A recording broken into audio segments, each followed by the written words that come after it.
Hey everybody, I hope you're having an absolutely amazing, abundant, vibrant day. And if you're not, trust me, by the end of this video, your day will get a whole lot better. Welcome to another series that we are calling Check It. This is episode 2, okay? Where we are talking about being vulnerable with somebody you just met. Why? For what? You don't know them. You don't even know their intentions. And you've already told them your entire life story. And this is not me judging you because I'm guilty.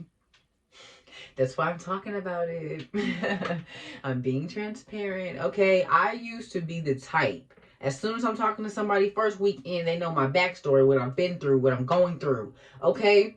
And those sometimes, not all the time, thank you for God's grace and mercy, people will come into your life.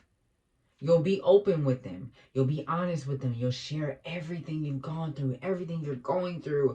And you're so vulnerable, but you're too open because you don't know their intentions. So now they know exactly how to use you. They know exactly how to take advantage of you. They know exactly what emotions and heartstrings to play on. There's nothing wrong with being vulnerable.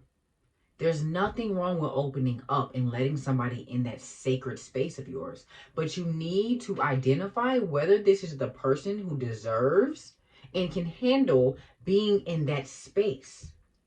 You can't just invite every Tom, Dick, and Harry in that space. Every Suzanne, Keisha, and Veronica in that space. Because some people's intentions are not pure. And you will miss the red flags and the signs because you're so easy and fast to open up and just let them in because you're longing for that connection. You have to be secure in yourself. You have to be okay with being your own friend and your own company. So that way you can be real stingy on who you let in your space. Not cocky, but vigilant. You don't want anybody to come into your space who is just looking for their next victim, who is just looking for their next come up, who is just looking for their next level up, whatever. You need to be vigilant. So you can't be vigilant if you're first not paying attention and second only you were talking. So let me break it down like this, right? Let's say you don't get to know this person, but you've already opened up to them about how many abusive relationships you've had in your life, how many toxic relationships and encounters you've had in your life, right? Now they know that there is something in you that can be used and taken advantage of because they see a consistent cycle in all of the stories that you told them. Some people are aware. Some people are not as broken as you were broken. They're broken in an area, but they might not be broken in the area that you're broken in. They're aware and alert in that area, so they can break you down and see exactly what you're struggling with, and that can be their way in. No weapon formed against you can prosper. So you're going to be good. God's mercy and grace is sufficient, and you will not walk out this situation worse than you came. You're going to walk out better because you're going to learn something. 5 things to avoid when you first meet somebody. Number 1, be slow to speak and fast to listen. While they are talking, actively listening to what they're saying so that your red flags, your spirit can tell you what kind of person this is. If you're so busy talking, opening up, and oh my gosh, and this, and I've been through, they are sitting back watching you, studying you, taking notes on you. They know exactly how to take advantage, exactly how to get their way, and exactly what to avoid when it comes to you because you told them your whole life story in under an hour. Be slow to speak and fast to listen so that you can pay attention to your intuition and your signs. You don't want to walk away from your first interaction or an interaction with somebody in general thinking like, dang, what did we really talk about? Because I've been the only person talking and I didn't really hear anything they said. They didn't really say too much because they didn't have a chance to. You wouldn't be quiet. You kept talking and talking and talking and talking and talking, letting your anxiousness and anxiety get the best of you. Know that whoever is in your presence is worth something. Being in your presence is worth something. Okay, you don't have to be anxious. What if they don't like me? What if I'm boring? What if they don't care about what I'm going to say? What if... Get rid of the what ifs. Your presence is worth more than gold. It is a privilege to be in your presence. So don't get on a date or in a conversation with somebody where you are rambling just to avoid the fact that you're nervous or you're feeling anxious or you're feeling crazy because you feel less than yourself. You need to heighten your confidence, heighten your awareness of yourself so that you know when to speak, when to be quiet, and when to sit back and observe. Because actions speak louder than words. It doesn't matter what that person said, it matters what they do. Okay? It's time to listen and then speak. It's time to speak and then observe. Stop thinking everything has to be in your hands. You have God for a reason. You have your spirit for a reason. Speak, listen, observe, sit back, and let your spirit talk to you as they're speaking. Okay? Trust your intuition and your gut. Second thing to avoid, stop rushing people to open up to you because you're fast to open up. You're quick to do certain things. You want to know right now. That will force somebody to act as if they are somebody else. They're not showing you their true self. They're showing you who they think you want them to be because you're rushing the process and they want to impress you. Stop rushing. They will open up when it is time. Just like you will open up when it's time. So if you stop rushing to get everything on the table and on the plate today, they will stop rushing and it will divinely happen and be in rhythm and in flow in the way it's supposed to be, not in the way you want it to be. We mess up there a lot. I'm guilty, okay? Guilty because I've been the type, let me say that. I don't struggle with this no more because I see when you try to force things to be the way you want it to be, that's when the stress comes, the extra arguments come, the anxiety comes because it's like, well, what's wrong with him? And let it divinely happen. Let it flow naturally. They will open up when it's time. That doesn't mean change who you are. You can still wear your heart on your sleeve, but don't wear your heart on your sleeve to the point where this person know your whole life story and you know nothing about them. Don't wear your heart so much on your sleeve to where you will become a hot mess, upset in your feelings, ruin the whole date, the whole day, because they didn't respond or react or share in the way that you expect them to. Stop rushing things. It's not in your control. It is God's plan. It's in His control. Let it divinely happen. Your life will flow much more effortlessly if you do. Stop forcing things in your life. Because you keep forcing things in your life is the reason things keep working out chaotically. It's because you think it's your plan. So you're forcing and you're rushing it to be that when it's not supposed to be. You will end up in a situation that you are not even supposed to be in because you're trying to make it be what you think it's supposed to be. Stop rushing and let it flow divinely. And if you have a problem with control, pray on it and ask God to show you how to let go of control so that you can let Him flow. So things can be what they are supposed to be and not what you want them to be from fleshly desires. Third thing, stop thinking if you do not lead with sex or if that person does not lead with sex that you're not worthy, that something's wrong with him. There's nothing wrong. He might really want to get to know you. You're worth getting to know. You don't have to lead with sex because every encounter in your life has been sexually driven because you feel like that's all you're worth and that's all you have to offer. Dive deep into yourself and do that shadow work and internal reflecting so that you can see your worth, so that you can stand in your confidence and your boldness, knowing you are more than what your body has to offer. We quick to say, he haven't tried to kiss me, touch me, nothing, something must be wrong, he must be gay. No, it's more than sex. And I promise you, as you get older, as you start growing and going through relationships, you're going to see that sex is the last thing that should be on your mind. Okay, you can teach a person what you like, just like they can teach you. Y'all can spice it up in many ways. It's a whole lot out here. Okay, sex is the last thing. It's about how does that person communicate with you? How do they desire to treat you? It's not about sex. If you find yourself leading with sex all the time, you need to take a step back from dating in general and sit with yourself and see why that is. Transparent moment. I used to think that I could not say no, when it came to sex. I could not say no when it came to people's advances or them asking me for my number, because I felt like if I said no, then I would be in trouble. I would childhood trauma. Okay, childhood abuse, being taken advantage of. You think you can't say no. You think that's all you're worth. You think that's all you have to offer. And let me tell you, you are far more precious than rubies. Diamond does not compare to you. You are more than your body, and you are more than what your body has to offer. That is a bonus, a cherry on top with some caramel drizzle and some sprinkles on it. Okay? You're worth more. So stop leading with sex and stop thinking something is wrong with you if he does not lead with sex. Also, stop letting sex be the only. Y'all haven't even had no conversation for real. Y'all don't even know each other's aspirations or drive in life, but y'all ready to hop in the bed. And then that's the only thing y'all have to connect. The only thing that's keeping y'all together for real. The only thing that even synced y'all is sex.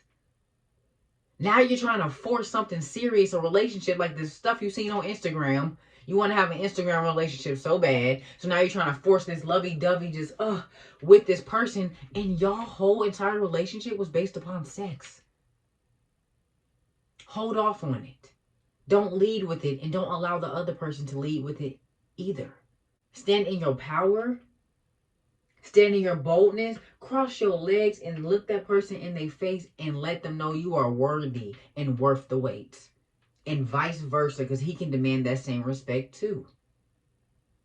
Stop leading with sex and stop thinking that's all you're worth, because you're far more precious than rubies, and a diamond does not compare to you. You're worthy. Okay? Before I even end my point, let me share this. Sex, when you lead with it, and there is a time, because this time gonna come in your relationship or whatever you're getting into or trying to bring into your life. There's gonna come a time when there's a disagreement or an argument, and you're gonna think, if you guys don't have sex, that he's not gonna forgive you, or you guys are not gonna be able to move past this point in your relationship. Not true. If you lead with sex, you will continue to lead with sex in everything that you go through with this person. Not true. You can communicate. You can get to know somebody. You can grow in love without sex being involved initially. It's going to come. Okay? Because it is a factor in relationships. Let's just be honest. But you don't have to lead with it or start with it. Okay? So stop thinking every time you make him mad, every time she makes you mad, that sex is the go-to fix. No, communication is. Reassurance is. Love is. Prayer is. Stay solid and founded on God in your relationship, and it will last. That's the most important. And then you can have that make-up sex, okay? Be the best part. But after communication, love, and reassurance and God, then y'all can go ahead and do it up. Okay? Do it up. But don't start with it, because in the end, afterwards, you will not even be reassured or have that security that you really desire and need after that disagreement. You'll just have sex and you'll still feel blank. You'll still have questions, and you still won't even be secure on what y'all are or what's going on between y'all, because you never properly communicated. You just led with sex and thought that was going to be the fix, and it's not. Okay, next point. Stop allowing everybody to be in your situation, your relationship, whatever you're calling it. Stop letting people be in it. Every time y'all have a disagreement, an argument, whatever, you just met this guy and this, that, and stop letting people in, because you're going to get so many extra opinions and thoughts and seeds planted in you to where now you're not even operating how you would normally. You're moving off of how everybody else is saying you should move, suggesting you should move, telling you what they would do if it was them. They're not in your relationship. They're not you. So stop letting everybody in your space when it comes to you dating, when it comes to your relationship, when it comes to that space. You can let people in you trust, but be sure and solid on how you feel about it first. Have that conversation with your partner or who you're dating first. Y'all go to God about it. After that, if you feel like you should still open up and you want to share something about your relationship or dating, do that. But don't lead with that, because you never know how people are going to guide you And now you're taking all this advice, all these opinions, all these extra things, extra energy and extra emotions, and you're moving not like yourself. Keep people out your business when it comes to your business. Unless you're already secure and you know what it is. Or unless you can trust that person and you know that person is going to lead you to God so that you can get the true answer. In my relationship, y'all, if he don't, listen, even if he do have the answer, the glory goes to God. He's going to guide me to God first. After I go to God and I get the clarity and confirmation I need and I come back and have a conversation, that's when he gives me his true opinion. And even in him giving me his opinion, God is in it. I'm not being misled or used. I don't go to anybody else about it. I go to God first. I think about it in my own mind. Then I go to him, my partner, and we go to God together. God has to be a foundation in what you got going on, whether it's dating or y'all full-blown married relationship, whatever. Because people will mislead you, including yourself. Stop involving everybody in your business and consult with God first, honor your spirit, and talk to your partner.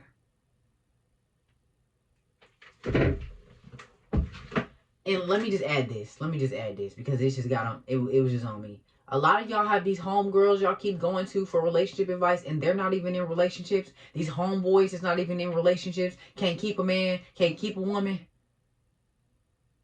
You're going to these people, and they're misleading you because they don't truly want to see you happy. They're secretly jealous of your relationship because you're doing good.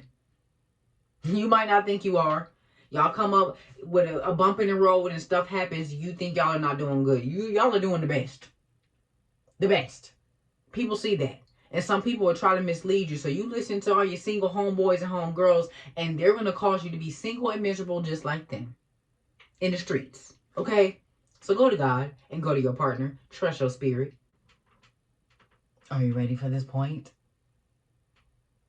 It kind of goes back to the other point I was saying when I said don't rush things. When you get into an argument or a disagreement, a misunderstanding with the person you're dating, your partner, or even in friendships, wherever, stop trying to get them to open up right then in that moment and respond back to the miscommunication or the problem, conflict you're having. Some people need time to process what they are feeling. And if they react and respond right then and there in that moment, it's going to be 911 called. You don't know what triggers people. You don't know how they're used to responding. You don't know what coping mechanisms they have came up with to problem solve. You don't know their problem solving skills yet. That's why you get to know it through each argument. So if a person needs some time and some space, let them have that time and space. Don't be blocking the door, not trying to let this person leave because you need them to tell you right now. No. That's gonna cause an even more messier situation. That's gonna cause a chaotic situation that's gonna end up way worse than it was supposed to.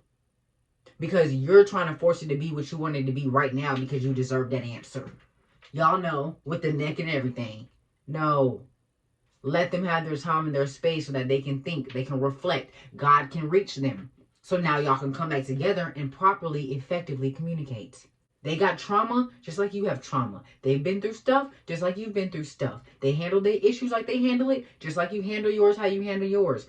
The only way it can become healthy is if you give each other the time, the space, and the opportunity to positively reflect on what just happened. I know you do not want to sit all night thinking to yourself, man, I wish I could have said this, and all I wanted was him to realize this, and going back and forth with yourself. But you'd rather do that than to never be able to have the conversation again because you forced it to be the way you wanted it to be in that moment. Let things divinely flow.